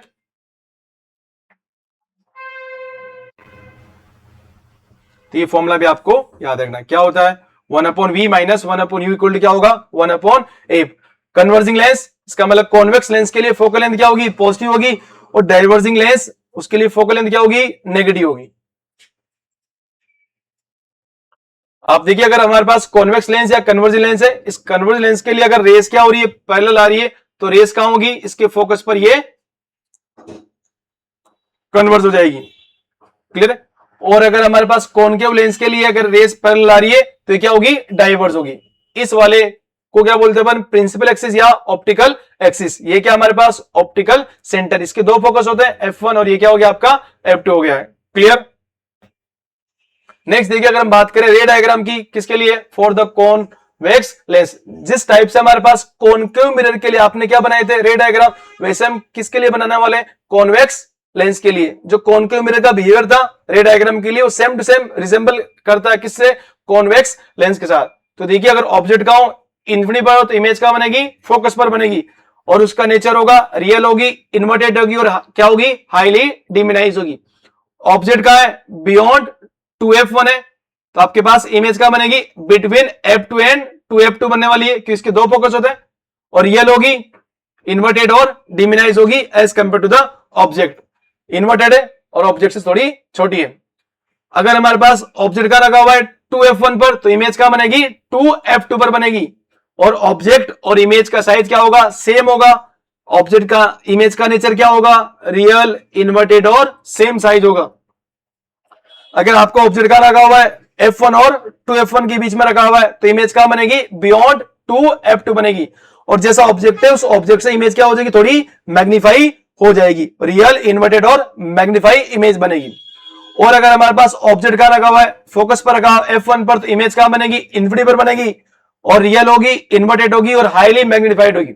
और हम बात करें लास्ट वाले रे डायग्राम की, for the convex lens, object कहां रखा हुआ है, F1 और ऑप्टिकल सेंटर के बीच में रखा हुआ है, तो जिस साइड ऑब्जेक्ट रखा हुआ है उस साइड क्या बनेगी, इमेज बनेगी, और हमारे पास ऑब्जेक्ट से इमेज क्या हो जाएगी, बड़ी हो जाएगी, वर्चुअल होगी, और क्या होगी, मैग्नीफाइड होगी।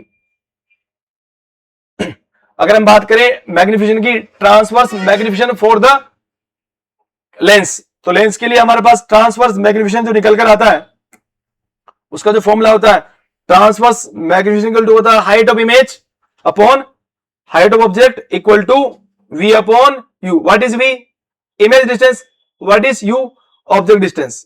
क्लियर। अगर हम बात करें लॉन्गिट्यूडनल की, ट्रांसवर्स कब निकालते हैं, जब ऑब्जेक्ट इस ऑप्टिकल एक्सिस या प्रिंसिपल एक्सिस के क्या हो, परपेंडिकुलर हो। और लॉन्गिट्यूडनल मैग्निफिकेशन कब निकालते हैं, जब हमारा ऑब्जेक्ट इस प्रिंसिपल एक्सिस के अलोंग रखा हो। तो उसके लिए हम लॉन्गिट्यूडनल मैग्निफिकेशन इक्वल टू क्या होगा, D we upon D U equal to transverse magnification का स्क्वायर। और ट्रांसवर्स क्या होता है, ट्रांसवर्स हमारे पास क्या होता है, transverse magnification V upon U होगा। तो आप यहां से चाहे तो यहां से ये भी निकाल सकते हैं, ट्रांसवर्स का स्क्वायर वी अपॉन यू का स्क्वायर।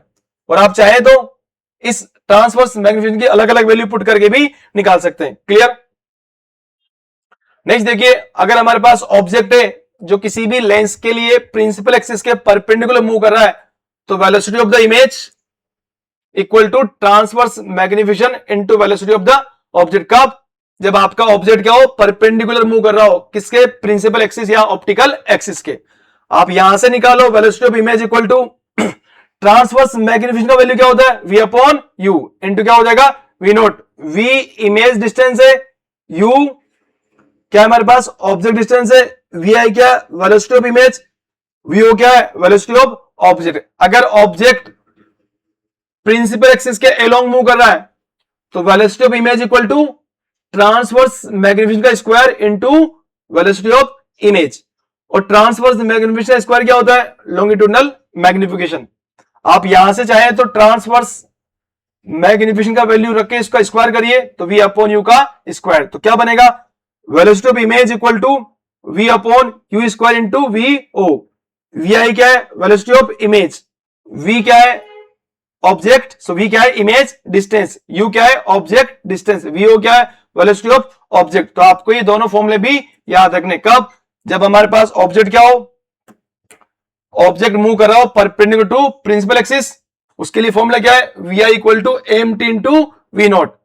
ऑब्जेक्ट परपेंडिकुलर मूव कर रहा हो तब तो ये होता है, और एलोंग मूव करता तो हमारे पास क्या फॉर्मूला होता है, V I equal to M T square into V nought, या फिर एम टी स्क्वायर मतलब ट्रांसवर्स मैग्निफिकेशन का स्क्वायर क्या होता है, V L into V nought. Clear.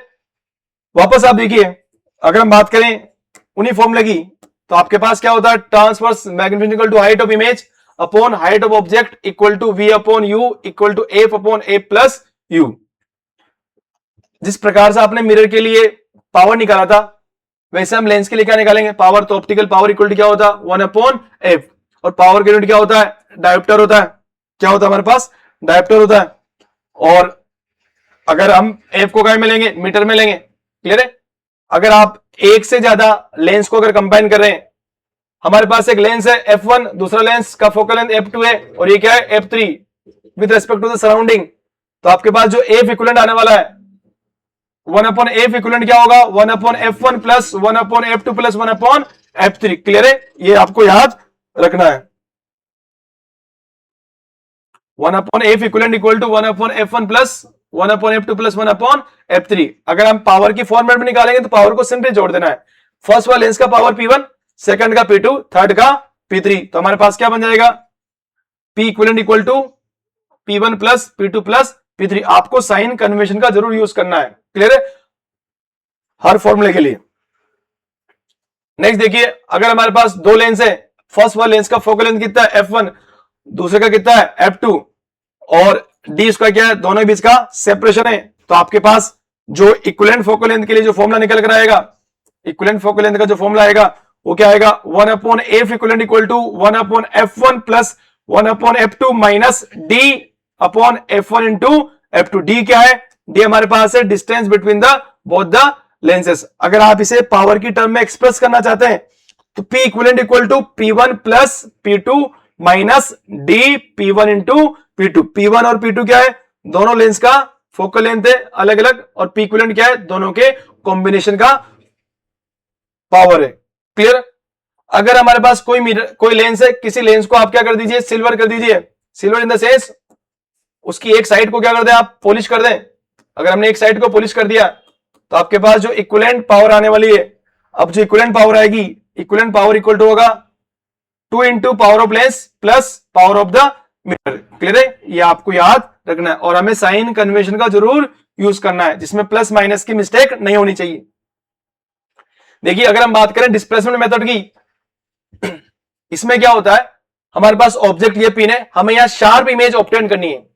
Convex lens के लिए क्या करनी है आपको, शार्प इमेज। और शार्प इमेज ऑब्टेन होने के लिए हमारे पास एक कंडीशन होती है, ऑब्जेक्ट और जो स्क्रीन है उसके बीच के गैप को आपने कैपिटल डी माना, और ये जो कैपिटल डी है ये ग्रेटर देन होना चाहिए किससे, 4f से। आप बोल सकते हैं capital D is greater then और इक्वल टू द 4f, तब जाकर हमारे पास क्या होगा, शार्प इमेज ऑब्टेन होगी। हमने यहां दो पोजीशन निकाली, एक फर्स्ट वाला लेंस का पोजीशन L1 और दूसरे का पोजीशन कितना है, L2। L1 से हमने जब इस ऑब्जेक्ट का इमेज बनाया तो क्या आया, I1 आया, और कैसा बनेगा, इन्वर्टेड बनेगा। और दूसरी वाली लेंस की पोजीशन L2 जो कि यहां से कितना शिफ्ट हुआ, X हुआ, तब हमारे पास इमेज कितना मान लिया आपने, I2 मान लिया, ऑब्जेक्ट क्या था, O था। और फर्स्ट वाली लेंस की पोजीशन L1 पर इमेज क्या आई, I1, लेंस की सेकंड पोजीशन पर इमेज क्या आई, I2 आई। और शार्प इमेज ऑब्टेन होने के लिए हमारे पास कंडीशन क्या है, distance between the object pin और जो स्क्रीन है उसके बीच का गैप D से D is greater than 4f होना चाहिए। तो आपके पास जो फोकल लेंथ आएगी f equal to D square minus X square upon 4 into D. What is x, x is the distance between the both position L1 and L2 of the lens. और object का size अगर आप O निकालेंगे तो O equal to क्या होगा, root of I1 into I2 का। I2 क्या, इमेज का हाइट है, कब, जब L1 और L2 क्या था, लेंस का पोजीशन था। अभी तक हमने जो हमारे पास फॉर्मूले देखे थे उसमें हमारे पास लेंस फॉर्मूले के लिए हमारे पास क्या था, 1/f इक्वल टू क्या था, 1/v माइनस 1/u। वहां पर हमने जो ऑब्जेक्ट डिस्टेंस, इमेज डिस्टेंस, इन सभी को कहां से मेजर करा था, फ्रॉम द पोल या ऑप्टिकल सेंटर से। अगर हम लेंस के लिए न्यूटन फॉर्मूला निकालेंगे तो क्या आ जाएगा हमारे पास, F square equal to x1 into x2। ये सेम टू सेम हमने डिराइव करा अभी थोड़ी देर पहले, किसके लिए, फॉर द मिरर, आप वहां से देख सकते हैं। नेक्स्ट देखिए, नेक्स्ट हम बात करें किसके लिए, प्रिज्म के लिए। तो आपके पास एक प्रिज्म है, इस प्रिज्म से यहां से हमारे पास कौन सी रे जा रही है, ये क्या आपकी इंसिडेंट रे, ये एयर है, ये क्या आपका प्रिज्म। अगर ये अकेली एयर होती तो रे कैसे जाती, ऐसे जाती, लेकिन यहां क्या आ गया, प्रिज्म। ये कौन सा मीडियम है, एयर, रेयर मीडियम है। ये आपका प्रिज्म क्या है, डेंसर मीडियम है। तो लाइट कहां से कहां जा रही है, लाइट जा रही है rare medium to denser medium. So ये अपने ओरिजिनल पाथ से क्या होगी, ये बेंड होगी, और ये क्या है इसका नॉर्मल, तो it will bend toward the normal. Normal कहां है, ये रहा नॉर्मल, और लाइट कैसे आ रही है, ऐसे। तो ऐसे ना जाकर ये बेंड होगी किधर, टुवर्ड द नॉर्मल, तो ऐसे आ जाएगी।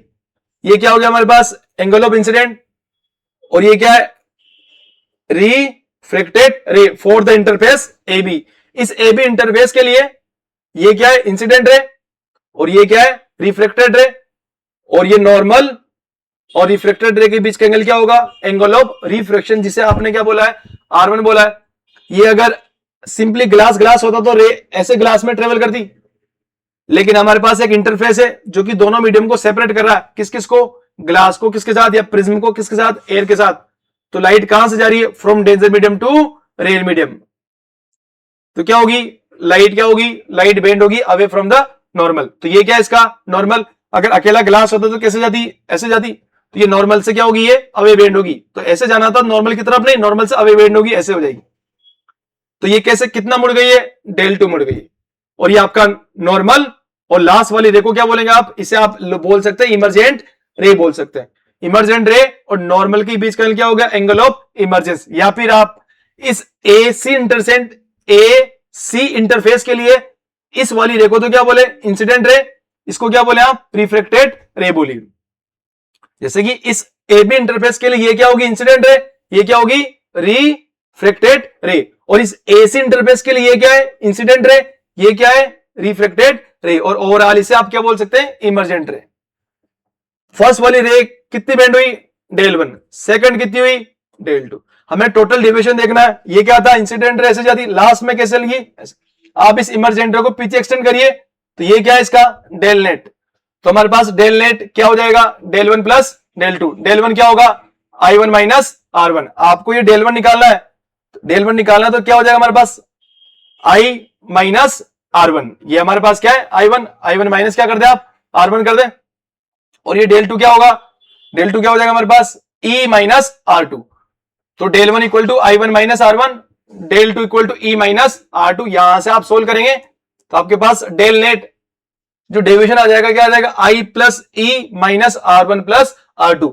और आप ज्योमेट्री का इस्तेमाल करके इस वाले क्वाड्रिलेटरल के लिए ये निकाल लेंगे, हमारे पास a बराबर क्या होगा r1 प्लस r2 होगा, और डेल इक्वल टू क्या आएगा i plus e minus a। आप a का वैल्यू r1 प्लस r2 कहां पुट कर दे यहां, तो डेल इक्वल टू क्या हो गया i plus e minus a हो गया है। क्लियर।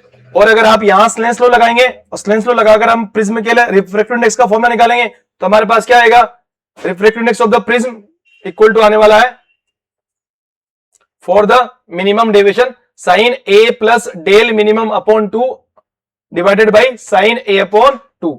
ये आसपास क्या है, सराउंड में क्या है, एयर है। अगर सराउंड में एयर नहीं होती तो हम यहां क्या लिखते हैं, यहां आप लिखते refractive index of the prism upon refractive index of the surrounding. Surrounding में एयर है इसीलिए आपने एन एस को क्या ले लिया है 1 और एन पी को क्या मान लिया आपने एन मान लिया है। अगर ये प्रिज्म क्या होता है थिन होता, अगर हमारे पास जो एंगल ऑफ प्रिज्म है वो क्या होता वेरी वेरी स्मॉल होता, तो हमारे पास जो एंगल ऑफ डेविएशन आता डेल इक्वल टू क्या आता है ए एन माइनस 1। आप यहां एन की जगह क्या कर सकते हैं N P upon N S. ये कैसे निकाला होगा, अगर थीटा वेरी वेरी लेस है तो sine theta can be considered as theta, तो साइन थीटा को थीटा मान ले, तो sine a plus del minimum upon 2 को क्या मान ले a plus del minimum upon 2, और साइन a अपॉन 2 को क्या मान ले a अपॉन 2। यहां से सोल्व करने पर आपके पास डेल इक्वल टू आ जाएगा a क्या है angle of prism bracket n minus 1, n क्या है रिफ्रैक्टिव इंडेक्स। तो आपको स्मॉल एंगल के लिए भी हमारे पास डेल का फॉर्मूला याद रखना है, डेल इक्वल टू क्या होता है a n माइनस 1 होता है। ये बहुत इंपॉर्टेंट है, इस प्रिज्म को आप ध्यान से देखिए। नेक्स्ट देखिए, नेक्स्ट अगर हम ग्राफ बनाए किसके बीच में एंगल ऑफ डेविएशन वर्सेस हमारे पास क्या है इंसिडेंट एंगल, तो ग्राफ इस टाइप से आता है और ये जो पॉइंट होता है इस वाले पॉइंट पर हमारे पास एंगल आई इक्वल टू क्या होता है angle E, angle of incident equal to क्या होता है एंगल ऑफ इमरजेंस होता है। यहां पर हमारे पास डेविएशन क्या आता है मिनिमम आता है, तो मिनिमम डेविएशन पर आई इक्वल टू क्या होता है ई होता है। और आपके पास जहां मैक्सिमम डेविएशन निकालना है, मैक्सिमम डेविएशन के लिए दो कंडीशन होती है, जब क्या होगा ग्रेजिंग इमरजेंस होगा, ग्रेजिंग इमरजेंस होगा तो एंगल ऑफ इंसिडेंट हम क्या रखेंगे 90 रखेंगे ग्रेजिंग इंसिडेंट के लिए। उस प्रिज्म पर एंगल ऑफ इंसिडेंट क्या रखना है 90 रखना है, तो जो हमारे पास क्या आएगा I1।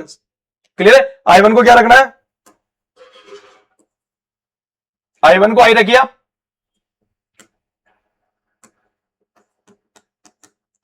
आपके पास एंगल ऑफ इंसिडेंट कुछ है तो हमारे पास क्या होगा ग्रेजिंग इमरजेंस, मतलब जो लास्ट की इमरजेंट रे होगी वो क्या करेगी उस प्रिज्म को ग्रेज करती हुई आगे निकलेगी, तो ई इक्वल टू क्या हो जाएगा 90। और अगर हम बात करें ग्रेजिंग इंसिडेंट की, तो ग्रेजिंग इंसिडेंट के लिए हमारे पास I2 इक्वल टू क्या होगा 90 होगा, तो वहां पर हमारे पास ई इक्वल टू क्या हो जाएगा I1। ये क्या होंगे दोनों एक्सचेंज हो जाएंगे, ये ग्रेजिंग इमरजेंस वाला है और ये क्या है ग्रेजिंग इंसिडेंट, दोनों वाले पॉइंट पर क्या आता है डेल मैक्स आता है। तो वही वाली बात है कंडीशन फॉर नो इमरजेंस, तो आपके पास angle of prism is greater than 2 into theta C. Theta C क्या है क्रिटिकल एंगल, यहां से a upon 2 is greater than theta C. यहां से थीटा सी क्या होता है क्रिटिकल एंगल, हमने पढ़ा हुआ अभी theta C equal to sine inverse 1 upon mu होता है। और यहां से आप यहां से भी निकाल सकते, इसको चेंज करेंगे तो आपका mu is greater then cosec a upon 2, cosec मतलब 1 अपॉन साइन a अपॉन 2। और अगर हम बात करें किसकी कंडीशन फॉर ग्रेजिंग, तो ग्रेजिंग के लिए हमारे पास इक्वल टू क्या होता है 90 होता है। ग्रेजिंग इमरजेंस के लिए, ग्रेजिंग इमरजेंस के लिए इक्वल टू क्या होगा 90 होगा। और हमारे पास किसके लिए ग्रेजिंग इंसिडेंट के लिए क्या होगा हमारे पास I2 इक्वल टू क्या होगा 90 होगा।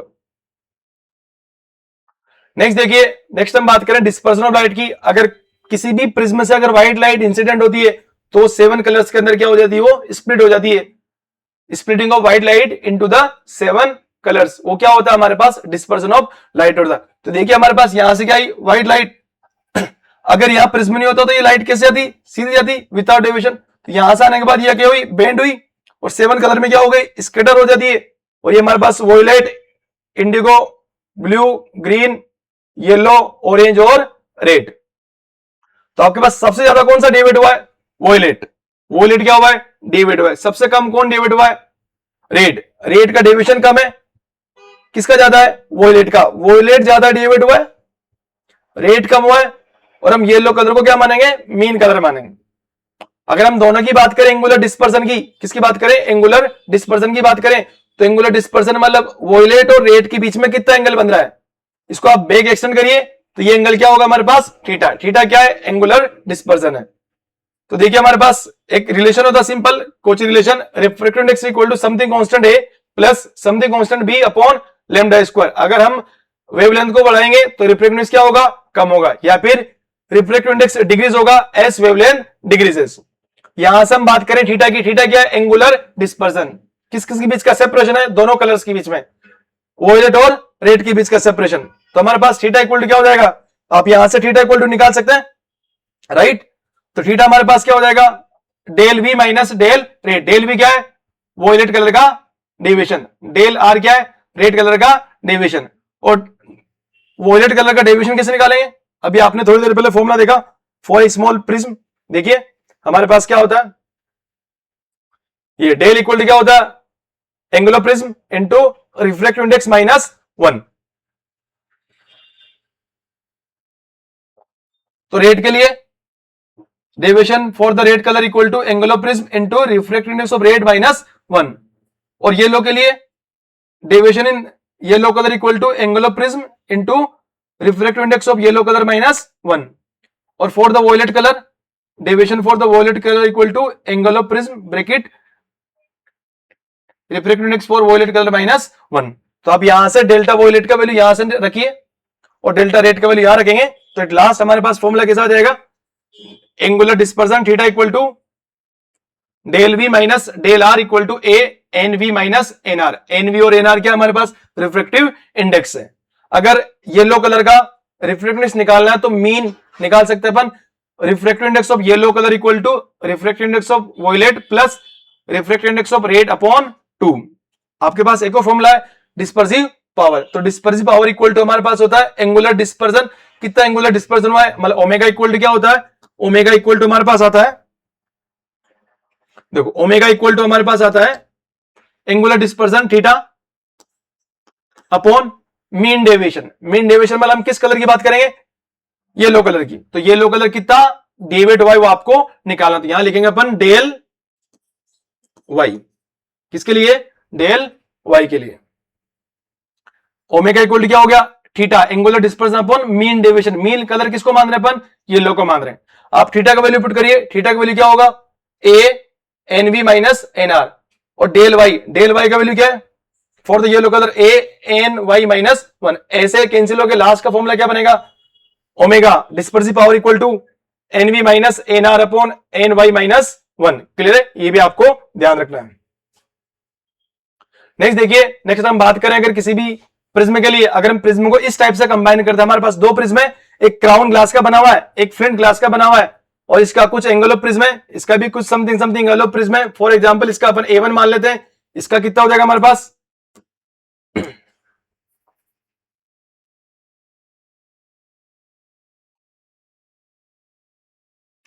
देखिए हमारे पास ये एंगुलर प्रिज्म क्या हो जाएगा A1, और इसका क्या मान लें आप, A2 मान लें। और यहां से हम व्हाइट लाइट को इंसिडेंट करवा रहे हैं, और यहां हमारे पास कोई दूसरा प्रिज्म रखा हुआ है, इन्वर्टेड प्रिज्म। तो अगर व्हाइट लाइट इंसिडेंट कराए और वापस व्हाइट लाइट अगर निकल जाती है, तो हमारे पास जो थीटा नेट हुआ, थीटा नेट हमारे पास, थीटा नेट क्या होगा 0। तो थीटा 1 इक्वल टू क्या होगा, थीटा 2 होगा। इस कंडीशन को क्या बोलते हैं, एक्रोमेटिक कॉम्बिनेशन बोलते हैं, या फिर डेविएशन विदाउट डिस्पर्जन। डिस्पर्जन नहीं हो रहा और डेविएशन हो रहा है, डेविएशन विदाउट डिस्पर्जन, बिना डिस्पर्जन के क्या हो रहा है, डेविएशन हो रहा है। इसका मतलब यहां डेल नेट आएगा, डेल नेट समथिंग निकलेगा। अगर हम बात करें डिस्पर्जन विदाउट डेविएशन, इसका मतलब यहां थीटा नेट समथिंग आएगा और डेल नेट क्या होगा, 0 होगा। Del net equal to del 1 equal to del 2। यहां से आपने व्हाइट लाइट गिराई, तो यहां से मीन कलर कौन सा लेते अपन, येलो कलर लेते। तो ये हमारे पास इस वाले का एंगल आप A1 मान लें, इसका क्या मान लें आप A2 मान लें। तो हमारे पास डायरेक्ट विजन कॉम्बिनेशन के लिए अगर प्रिज्म को ऐसे कंबाइन करा हुआ है, इसको आप बोलेंगे डिस्पर्जन विदाउट डेविएशन। तो डेल नेट इक्वल टू क्या होगा, 0 होगा, डेल 1 इक्वल टू क्या होगा, डेल 2 होगा। क्लियर। नेक्स्ट देखिए, नेक्स्ट हम बात करते हैं ऑप्टिकल इंस्ट्रूमेंट की। ऑप्टिकल इंस्ट्रूमेंट के अंदर हम पढ़ने वाले हैं मेन इंपॉर्टेंट, हमारे पास सिंपल माइक्रोस्कोप और कंपाउंड माइक्रोस्कोप, एक और हमारे पास क्या होता है, रिफ्रैक्टिंग टेलीस्कोप। क्लियर है। तो लुक एट हियर, अगर आपके पास ये कोई ऑब्जेक्ट है, इस ऑब्जेक्ट को आप आपकी नेक्ड आई से देख रहे हैं, कहां से देख रहे हैं अपन, नेक्ड आई से देख रहे हैं। तो अगर मैं इस ऑब्जेक्ट को देख रहा हूं, तो यहां से हमारे पास यहां से एक रे और इसकी एंगुलर साइज निकालना होगा आपको। तो एंगुलर साइज h क्या होगा, हाइट ऑफ ऑब्जेक्ट, और डी क्या हो गया, डी हम देख रहे हैं list distance of vision, D, D का वैल्यू क्या होता है 25 सेंटीमीटर। तो यहां से थीटा, टेन थीटा क्या होगा, H O upon D, tan theta क्या होगा, एच, टेन थीटा ओ क्या होगा, एच ओ अपॉन डी होगा। और अगर हम इस ऑब्जेक्ट को लेंस से देखें, आपने देखा ना सिंपल मैग्नीफाइंग ग्लास या फिर आपका कॉन्वेक्स लेंस, वो खुद क्या है, सिंपल माइक्रोस्कोप है। आपके पास ये ऑब्जेक्ट है, इस ऑब्जेक्ट को आप लेंस से देखते तो ऑब्जेक्ट क्या हो जाएगा, एनलार्ज हो जाएगा। ओरिजिनल ऑब्जेक्ट ये था नेक्ड आई से, और बड़ा होकर क्या हो गया, एच आई हो गया। तो आपके पास यहां से अगर आप इसे ऑब्जर्व करते हैं, ये हमारे पास यहां क्या मान लीजिए आप, यहां से आप ऑब्जर्व करें, हमारे पास क्या है, आई है। तो आप इस थीटा आई निकालेंगे तो थीटा इक्वल टू क्या होगा, आप यहां से भी निकाल सकते हैं, लेकिन हम इससे निकालेंगे। ये आपका क्या होने वाला है, ये आपका है u, क्लियर। और ये हमारे पास क्या हो गया, h हो गया। अगर आप यहां से थीटा आई निकालेंगे, थीटा इक्वल टू क्या निकला, एच ओ अपॉन यू, क्या हो गया, एच ओ अपॉन यू, ये क्या आपका u है। थीटा इक्वल टू क्या होगा, tan theta equal to H O upon U, और थीटा हो क्या था, टेन थीटा हो क्या था, H O upon D. Magnification के लिए अगर थीटा बहुत बहुत स्मॉल है तो tan theta can be consider as a theta, so tan theta O equal to क्या हो जाएगा, थीटा ओ, और टेन थीटा आई क्या हो जाएगा, थीटा आई। तो M equal to theta I upon theta O. आप इसका वैल्यू पुट करेंगे तो हमारे पास आ जाएगा डी अपॉन यू। तो सिंपल माइक्रोस्कोप के लिए जो मैग्निफिकेशन आता है, एम इक्वल टू क्या आता है, डी अपॉन यू आता है। क्लियर, इस फॉर्मूला का याद रखना है। वापस देखिए, नेक्स्ट अगर हम बात करें, हमारे पास अगर इमेज क्या बन रही है, इमेज बनती है एट द नियर पॉइंट।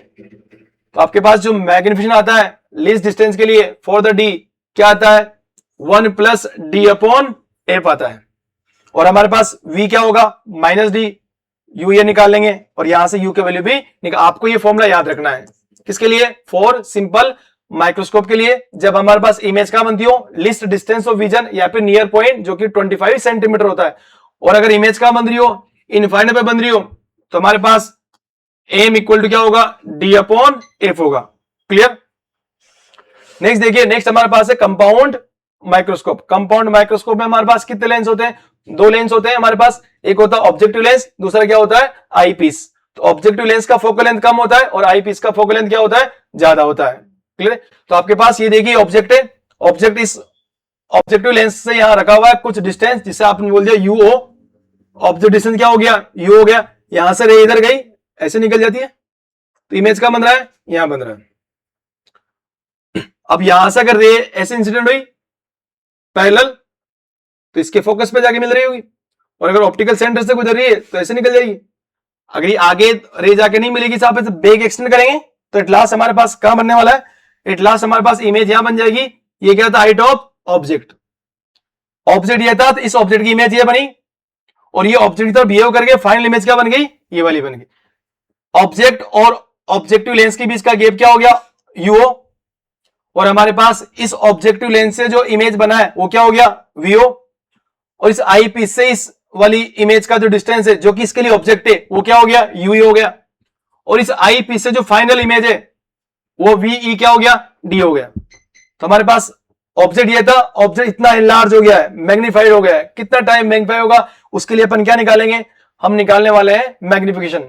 तो अगर हम बात करें, अगर दो लेंस होते हैं हमारे पास, दो लेंस के लिए अगर टोटल मैग्निफिकेशन निकालना होता है आपको कभी भी, तो हमें क्या करना होगा, M O into M into E.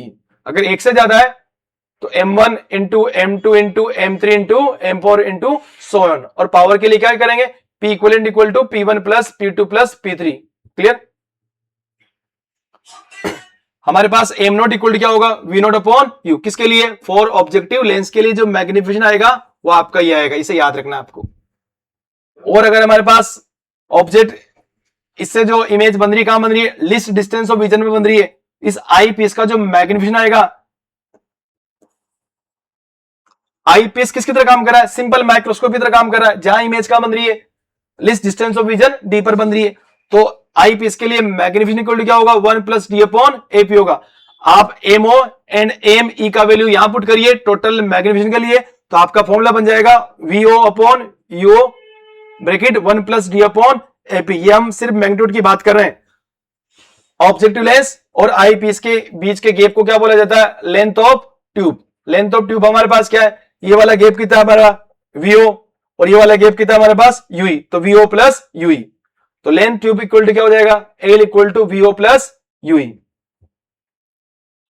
अगर हम कंपाउंड माइक्रोस्कोप की बात करें और हमारे पास इमेज क्या बन रही हो, इन्फिनिटी में बन रही हो, तो उसके लिए भी आपको याद रखना है, आपके पास ये ऑब्जेक्ट रहा और इससे ये इमेज बनाने के बाद आप रे डायग्राम बना लेंगे। ये आपके पास यू हो गया, ये वीओ, ये क्या हो गया एपी, बीच का लेंथ क्या हो गया, लेंथ ऑफ ट्यूब हो गया, लेंथ ऑफ ट्यूब क्या हो जाएगा बताओ, वीओ प्लस एपी हो जाएगा, वीओ प्लस एपी हो जाएगा। और यहां का जो मैग्निफिकेशन है उसके लिए आप सिंपली फॉर्मूला याद रखेंगे, हमारे पास फॉर्मूला क्या होता है, M equal to VO upon UO into D upon F होता है।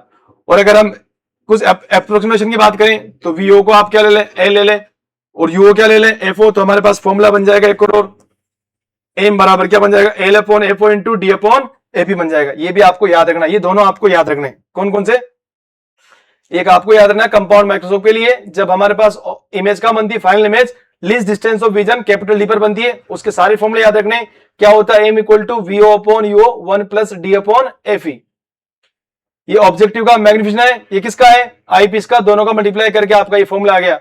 और दोनों बीच का ट्यूब लेंथ भी याद रखना है, tube length L equal to क्या होता है, वीओ प्लस यू होता है।